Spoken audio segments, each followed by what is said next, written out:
All right, good evening. Good evening, Dr. Kandil. Can you hear me? Yes, I can. Okay, wonderful. I want to thank everyone for joining and say good evening. Again, thank you for attending tonight's Ask the Expert lecture, Rotator Cuff Injuries and Cutting Edge Treatments. I'm your host with Inova Loudoun Hospital. I'm Kim Benham. As you know, your cameras and microphones will remain turned off for the entire lecture. And we just ask that if you do have questions, please enter them in the chat feature. Dr. Kandil will answer as many questions as possible at the end of the lecture. The lecture will be recorded. You will receive an email containing a link to the recording, as well as a brief survey, most likely some point of the day tomorrow. We ask that you just take the time to fill out the survey. We certainly appreciate any and all feedback on tonight's lecture. Now, without further ado, I'd like to introduce you to Dr. Kandil. Dr. Kandil specializes in minimally invasive shoulder and knee surgery for the orthopedic group in Northern Virginia. Dr. Kandil does perform procedures at Inova Loudoun Hospital, as well as many other facilities in the Northern Virginia area. And without further ado, Dr. Kandil. Thank you, Kim, and thank you for everyone for taking time out of your evening to be with us today. I hope you find this useful and helpful in one way or another. My aim for this talk is to educate and to make people more aware of this continuum of shoulder issues related to the rotator cuff. It can get complex, and I'm sure many people have friends or family who have dealt with this at one point or another in their lives, and many of you may be dealing with it right now. So hopefully I can provide a little bit of information about this, and we'll have some time at the end for question and answers. So if you have any questions, please put it in the chat box, and we'll take it from there. So this topic is shoulder rotator cuff injuries and cutting edge treatments. So the goal of this talk is to talk about these injuries and the different treatment modalities for the different issues. So how do you know if your shoulder injury is serious or not? The most important step here and the key to successful treatment is an accurate diagnosis. Without adequate imaging, history and physical exam, it's difficult to put the pieces of the puzzle together. In each one of those cornerstones of diagnosis, the history, the physical exam, and imaging all complement each other. History usually discusses when the pain began, how long it's been bothering the patient, the characterization of the pain, what makes it better, what makes it worse, etc. Physical exam is a slew of different exam maneuvers to help determine range of motion and strength, and specific exams for pain. And then imaging generally involves an X-ray, which gives us more information about the bony structure of the joint, and you can determine the cartilage status as well in terms of arthritis. In addition, you can determine fractures and dislocations and other bony pathology. And then probably the most important imaging test is an MRI. So an MRI gives us a lot of information about the soft tissue status. The soft tissue structures around the shoulder joint include the rotator cuff, but also the cartilage, the ligaments, the labrum, which is the socket deepener. All of that information can be gleaned from a good MRI. And without these three components, it'd be difficult to come to an accurate diagnosis. So what are we talking about when we mention rotator cuff? A lot of people think the rotator cuff is a muscle. Well, it's actually a series of 4 different muscles. The subscapularis right here in the front of the shoulder joint, then the supraspinatus and infraspinatus, which are on the top of the joint, and then the teres minor, which is in the back of the joint. And when we're talking about rotator cuff, we're actually generally not talking about the muscle itself. We're talking about the tendon. And a tendon, as a general definition, is the intersection between the muscle and the bone. It's basically the attachment of the muscle onto the bone. So as you can see in this diagram, the muscle is in red, the tendon is in white, and then the bone is in like tan color. So generally, when we talk about rotator cuff issues, it refers to injuries to the rotator cuff tendon itself. There's this concept of the force couples. So as we discussed, there's 4 different rotator cuff muscles. And they act as balancing forces to each other. So the subscapularis and the infraspinatus in the axial plane, and then the coronal plane, you can see here the supraspinatus and subscapularis. So they all kind of work in unison. And if there's an injury to one of those force couples components, there can be dysfunction of the shoulder joint and then subsequent pain. So the spectrum we're talking about ranges from shoulder impingement to rotator cuff arthritis. And it encompasses pathologies such as subacromial bursitis, rotator cuff tendinitis, partial rotator cuff tears, complete or full thickness rotator cuff tears, massive retracted irreparable rotator cuff tears, and then rotator cuff arthritis, which is kind of the final stage of this disease process, if you could call it that. And it doesn't always progress from one to the other. Just because you were diagnosed with shoulder impingement doesn't mean you're necessarily going to develop a rotator cuff tear. Just because you have a rotator cuff tear does not definitively mean that it's going to progress and get worse. But generally, this is kind of the natural progression that we commonly see, from less severe to more severe. We'll start off with discussing shoulder impingement. So the pathology resulting from shoulder impingement involves 3 important structures: the tendons, like we discussed, the subacromial bursa, and the acromion bone. So the acromion bone, which you can see on top there, is the bone, one of the shoulder blade. It's a component of the shoulder blade. And underneath it, there's a space. It's a potential space. I like to compare it to a deflated balloon that has some lubricating fluid. So it helps smooth the motion between the rotator cuff tendon and the bone. When you have impingement or reduced subacromial space, it can happen from a bone spur or an injury that alters the mechanics of the joint. That can lead to the rotator cuff being irritated and developing tendinitis. And then the bursa itself becomes inflamed with inflammatory fluid and can become pretty painful. There's generally three different types of acromion. There's straight, curved, and hooked, type 1, type 2, and type 3. Generally, we see impingement in patients with more curved and hooked acromial pathology, but it can happen in any patient because it's more a biomechanical process than a physical issue. But the physical issue, if someone is born with this pathology or develops this pathology, can exacerbate the symptoms.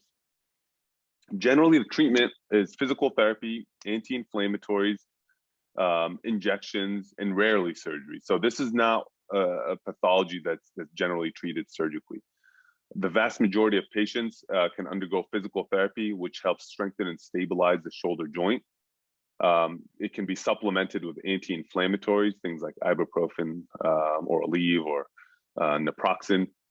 These can help control the inflammation as this is an inflammatory process due to the bursitis and the tendinitis, and can benefit from these medications. If that fails to adequately relieve the symptoms, then injections can be helpful. Generally, we do cortisone injections, which is a local anti-inflammatory. It has a local anti-inflammatory effect. And then surgery, if indicated, and usually not done alone, but in conjunction with other procedures, if it gets to that point, something called a acromioplasty or subacromial decompression, where, as you can see in the picture on the right, you use a motorized burr to remove the bone spur and increase the space between the rotator cuff and the acromion bone. In terms of prevention, by keeping the shoulder joint stable and maintaining strong and balanced rotator cuff muscles, many patients can even avoid developing shoulder impingement in the first place.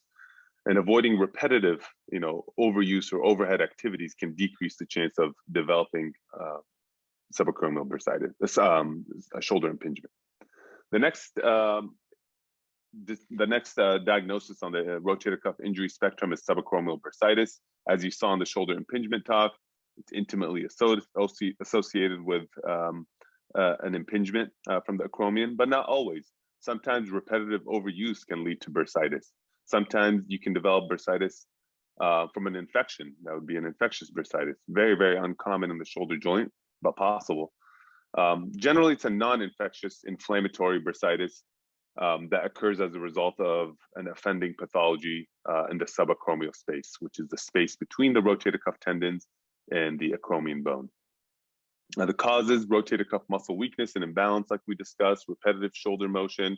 If you were to make this beautiful Sistine Chapel painting, you could imagine that, you know, one of the potential issues could have been rotator cuff impingement and subacromial bursitis. A direct trauma or a fall on the shoulder can also cause bursitis, and then sometimes there's no identifiable cause. Treatment is similar to impingement, PT, or home exercise program, the RICE protocol, as many of you are aware of. It's just rest, ice, compression, elevation. Difficult to compress the shoulder joint, but the other modalities are helpful. And just like shoulder impingement, maintaining a strong and stable shoulder girdle can help decrease the chance of developing bursitis.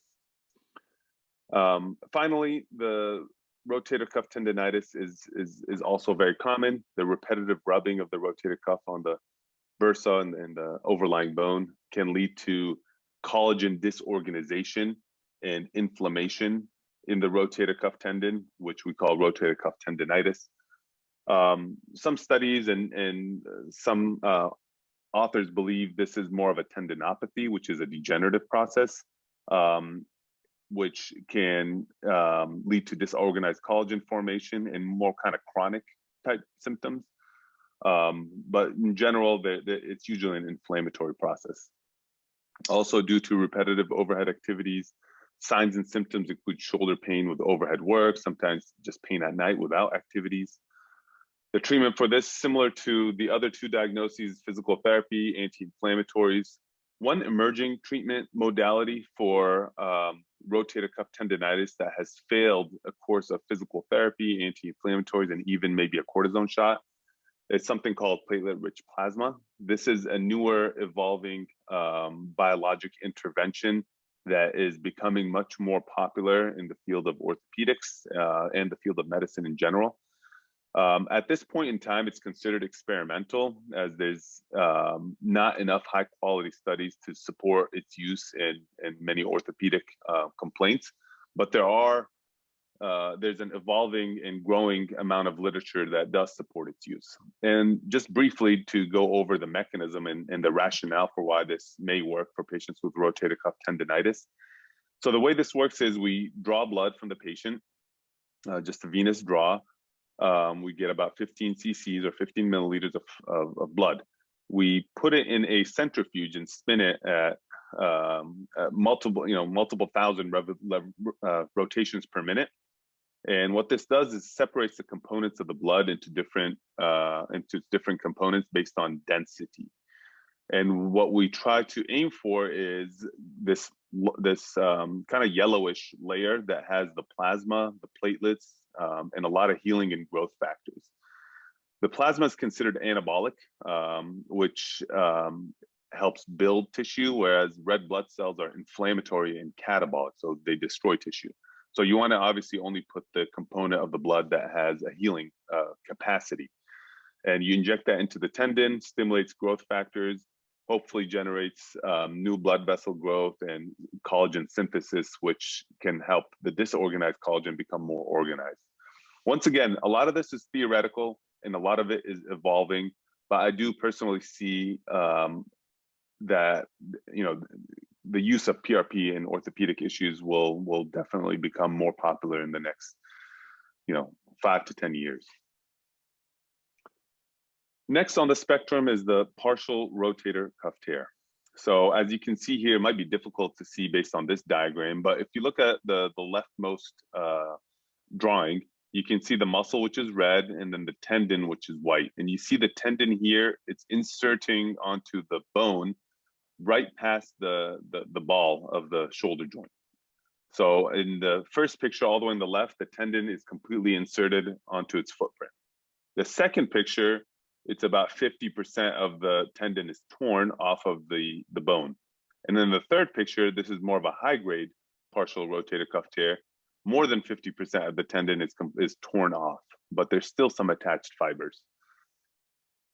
The general treatment for partial rotator cuff tears is also conservative management.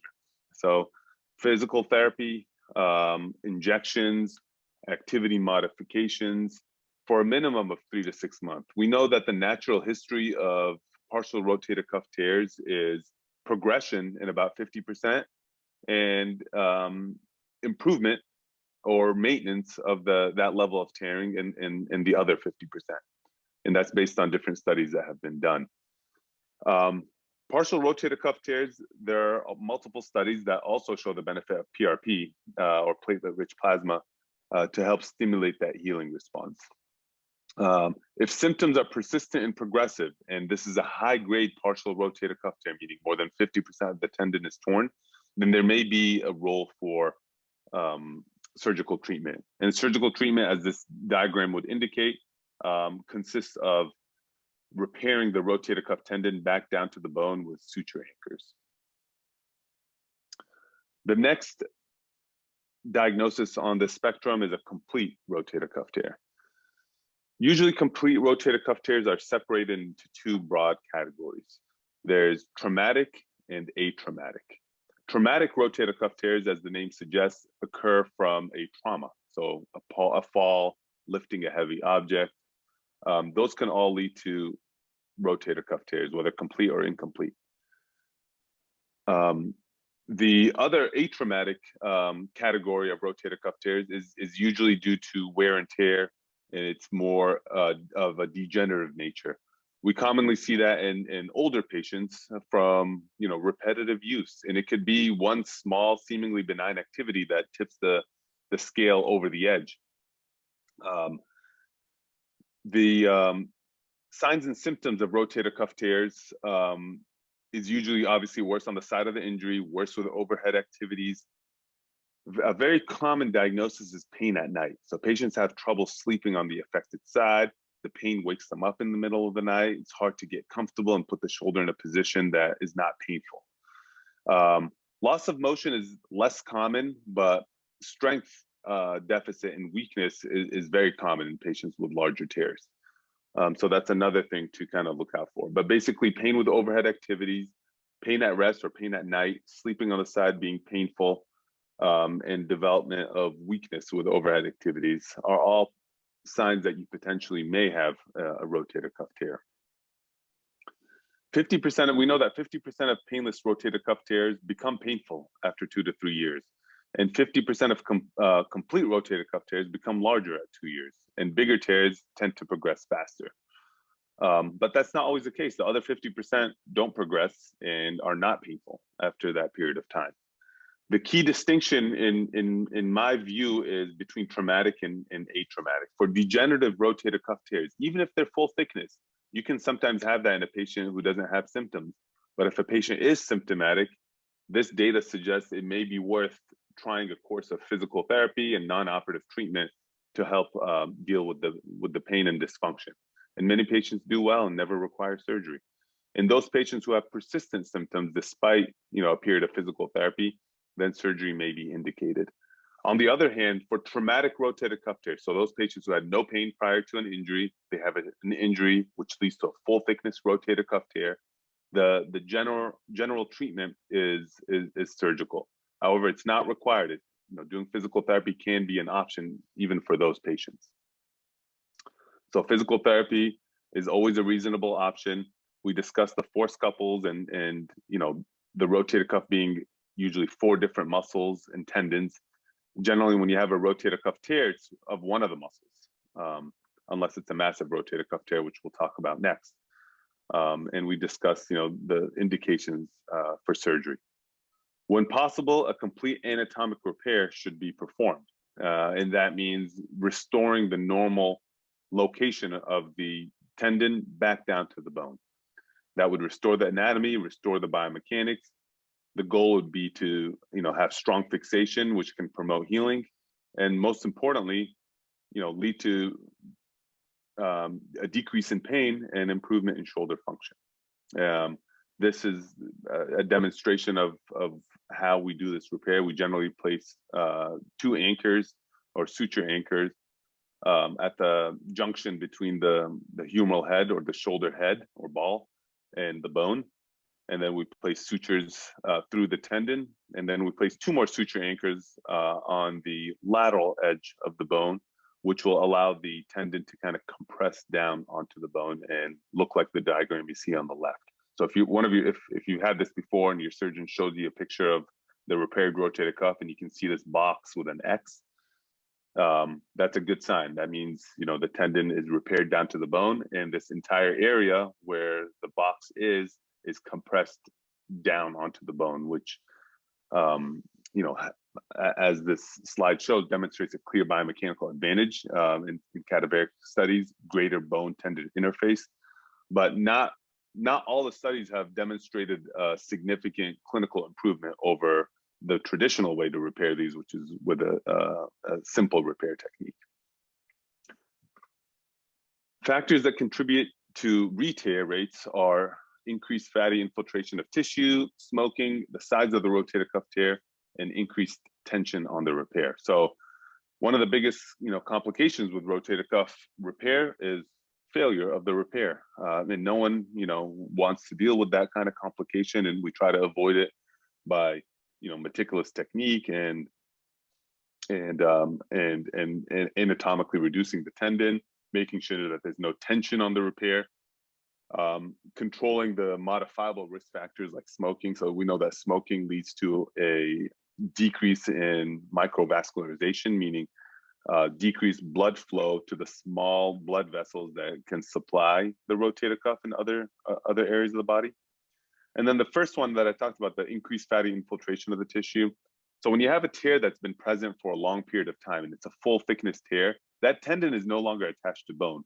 So the muscle that controls that tendon no longer gets pulled or used. And when you don't use a muscle, it atrophies. We know this when astronauts would go to space for a few months, they get significant loss of muscle mass. That's because they're not using their gravity. They're not, there's no gravity. So the muscles aren't being used and utilized, and therefore they atrophy. So if the tendon is torn off the bone for a long period of time, we start seeing the muscle being replaced by fat. And there's a grading system called the Goutallier grading system, which quantifies how much of the muscle is replaced by fat.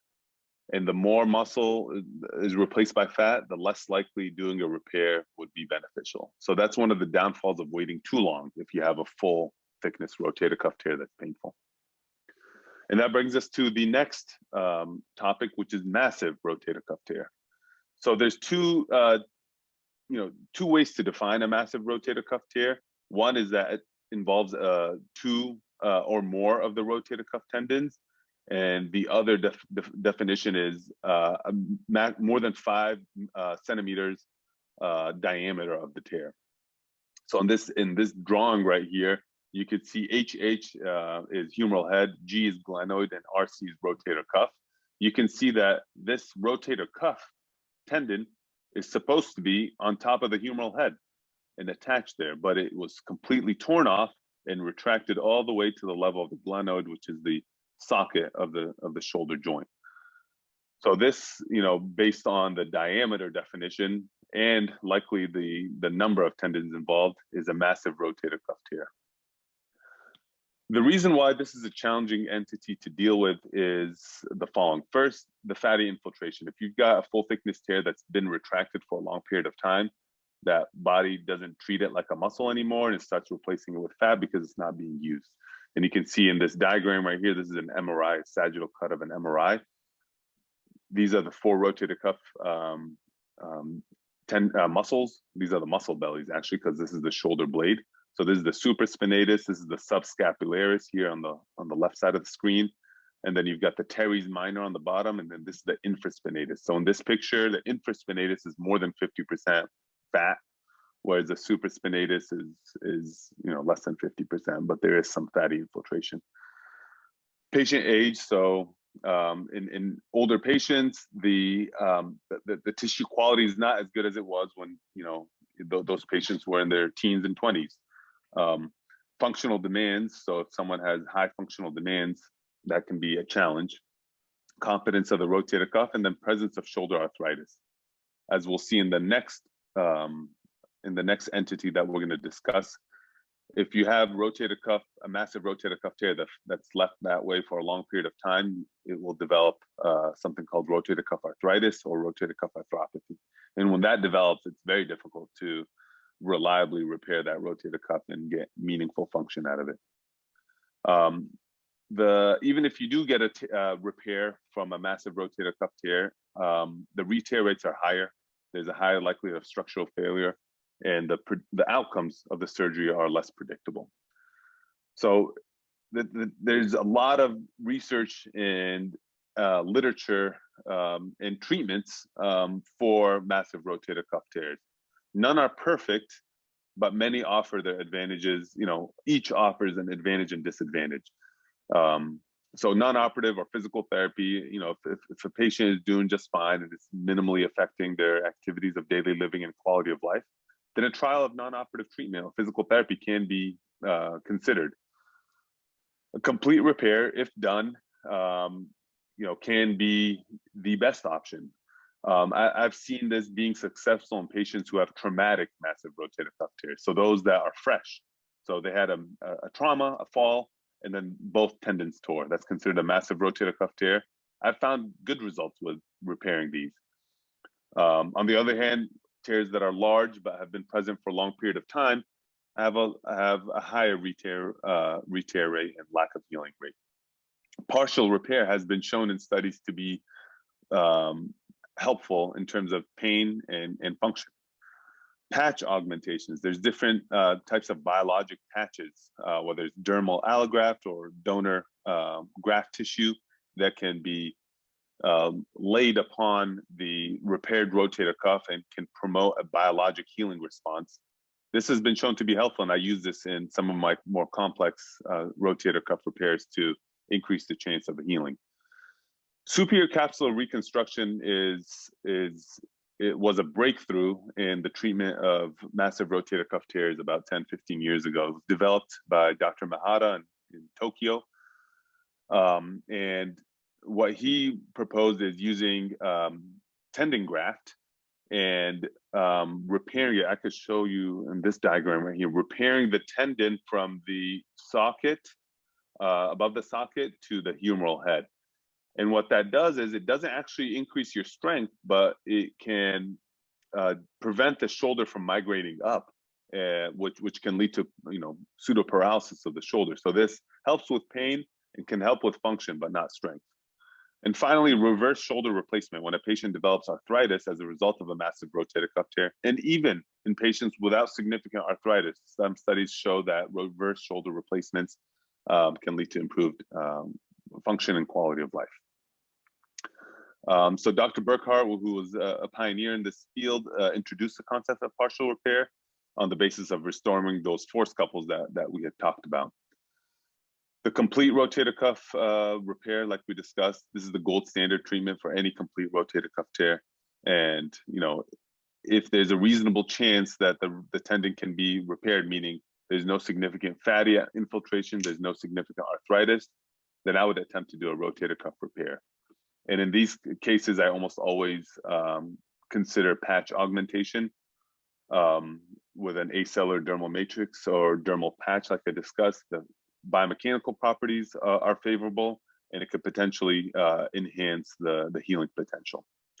This is what I was discussing. So this is the superior capsular reconstruction, where you place this scaffold of usually acellular dermal graft between the socket or the glenoid and the humeral head.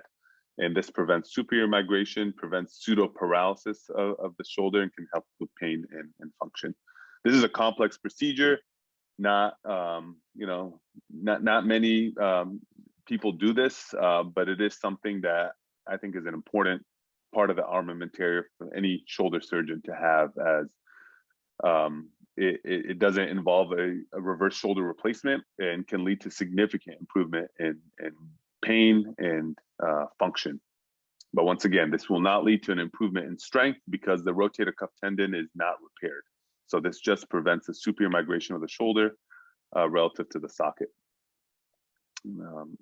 This is kind of a diagram, a series of pictures that show the torn rotator cuff that we tried to grasp, and it's just not repairable. So we place anchors, suture anchors onto the glenoid surface or the socket on top of the socket, and you can see they're behind this labrum, and you can see the sutures coming out of it. And then we put the graft all the way in to the shoulder joint and repair it down to the humeral head with other suture anchors. In patients who present very late in the game, we see rotator cuff arthropathy. So when a patient has a chronic large rotator cuff tear, leads to abnormal shoulder mechanics and gradual or progressive cartilage loss. And you can see here, the shoulder should be more than 5 millimeters below the socket, below the acromion here, or the shoulder blade, but you can see that it's pretty much touching the shoulder blade. So it's superiorly migrated. You can see bone spurs, you can see narrowing of the joint space. These are all signs of arthritis. And the pain from the bone on bone rubbing is the most common symptom of rotator cuff arthropathy. In the beginning, the pain can come and go, but usually over several years, the pain worsens, the range of motion decreases, the pain is affected, the sleep is affected, and a loss of motion and strength ensues. The treatment of choice for rotator cuff arthritis or rotator cuff arthropathy is called the reverse shoulder replacement. And it's called a reverse because it flips the normal components of the shoulder. So normally you'd have a ball on the ball side and then a socket on the socket side. But you can see here it's reversed. This was developed by the French. And the French are very advanced in the shoulder. They've developed a lot of the techniques and implants and surgeries that we do today. So they developed this technique called the reverse shoulder replacement, which doesn't rely on the rotator cuff for function. So the standard shoulder replacement, or the traditional shoulder replacement, relies on the integrity of the rotator cuff. The reverse shoulder replacement does not need the rotator cuff to function. Instead, it needs the deltoid muscle to function. So a patient who has an axillary nerve and has intact deltoid function with rotator cuff arthritis, they can benefit from a reverse shoulder replacement. It'll help decrease the pain and improve function. So utilize the deltoid to compensate for a deficient rotator cuff. And there's excellent clinical results in many patients with a reverse shoulder replacement.